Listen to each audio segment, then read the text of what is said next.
आपके लिए विकल्प खुले हैं। आप जैसा पहले करते हैं करते रहेंगे। जो कानून बनाया गया है वो किसानों के सर्वथा हित में है।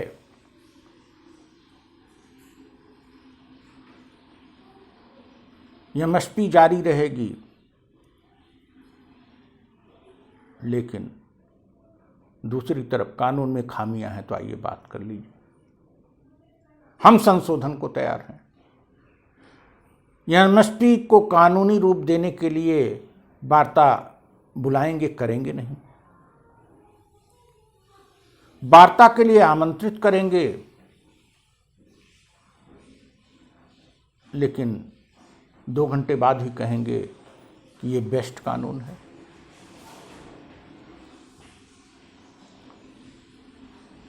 क्या है?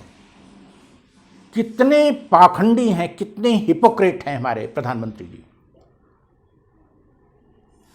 कितना दोगलापन है।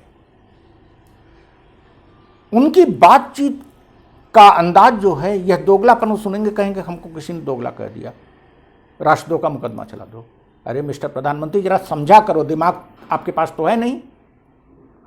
आप केवल बोलना जानते हो, जो चाहो बोल दो, और आपका दुस्साहस इतना बढ़ गया है कि हम चुनाव तो जीत लेंगे। दोगलापन आपकी सोच को कह रहे हैं, आपकी नीयत को कह रहे हैं।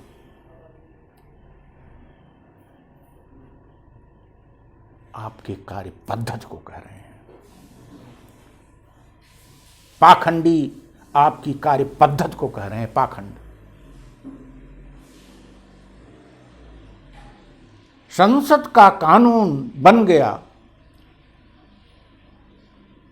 आप को लाभ आप दे रहे हो, तो लाभ से वंचित कैसे हो जाएगा? और अगर हानि हो रही तो हानि से वंचित कैसे हो जाएगा? केंद्र का कानून है, पूरे सभी जगह लागू होगा, और जिस सीमा तक अन्य आदेश, अन्य कार्यपालक चीजें उसके विपरीत होंगी, वो समाप्त हो जाएंगी। संसद को भी गुमराह करना आप सीख गए हो। आपका दुस्साहस इतना बढ़ गया है कि आप जनता को गुमराह करते करते अब संसद को भी गुमराह करते हो। वास्तव गुमराह आप स्वयं हो।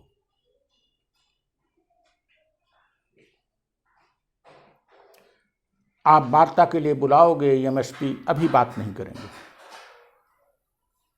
क्यों नहीं बात करेंगे? एमएसपी पर बात करिए। 2011 में आपके लिए एमएसपी कानूनी रूप देना आवश्यक था, 2021 में बात ही नहीं करेंगे। आप आंदोलन को पवित्र कहते हो, लेकिन लगा के फिर कहते हो कि आंदोलनकारी जो चित्र लगाए हैं वो राष्ट्रद्रोहियों के हैं, और आंदोलनकारियों पर आप मुकदमा भी चलाए हो। जिन पर मुकदमा चलाए हो उनसे कह रहे हो बात भी करेंगे। आखिर ये क्या है? पाखंड नहीं है, दोगलापन नहीं है, तो क्या है?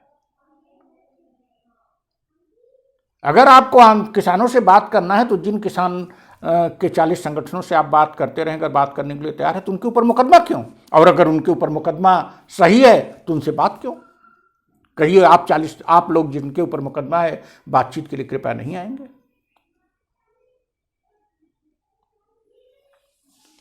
और अगर आंदोलन में गंदे लोग बैठे हैं तो आंदोलन पवित्र कैसे? और अगर आंदोलन का इरादा पवित्र है और पवित्र आंदोलन के कारण 200 लोगों की जान चली गई, शहादत हो गई, तो उनके लिए आपके एक आंसू तक नहीं निकल रहे हैं, श्रद्धांजलि तक नहीं दे पा रहे हो, दे रहे हो।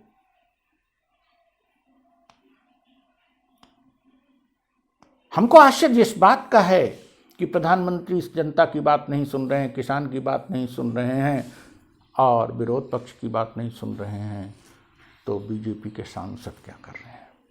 बीजेपी पार्टी के लोग क्या कर रहे हैं? क्या इन लोगों ने अपनी अस्मिता को अपनी आत्मा को बेच डाला है? क्या इनके अंतःकरण में कोई तत्व अब नहीं रह गया है कि वो अपने प्रधानमंत्री से पूछें कि प्रधानमंत्री जी क्या बोलते हो, क्या करते हो, क्या नाटक करते हो? ये प्रधानमंत्री के पद की शोभा नहीं है। ये मैनरिज्म, ये दिखावा, ये प्रधानमंत्री के पद की सेवा की मर्यादा नहीं है। केवल संसद में जवाब दे देना डिकोरम है पार्लियामेंट का कि प्रधानमंत्री खड़ा होकर बोल रहा है तो कोई नहीं बोलेगा। प्रधानमंत्री को अंत में उत्तर देना है, उस डिकोरम का आप नाजायज फायदा उठाते हो। फिर जो बोल के आए हो प्रेस कॉन्फ्रेंस करो। आप संसद में जो बोल के आए हो प्रेस कॉन्फ्रेंस में प्रेस से कहो, वहां तो आपके बात बोलना डिकोरम के खिलाफ होगा। जरूरी भी है, आप देश के प्रधानमंत्री हो, आपको अंत में ही बोलना है। लेकिन आप प्रेस के सामने तो आइए, खुल के प्रेस के सामने आप आओगे नहीं। दूसरा कोई इंटरव्यू देगा, दूसरा कोई बात कहेगा तो प्रेस वालों को आप रोक दोगे।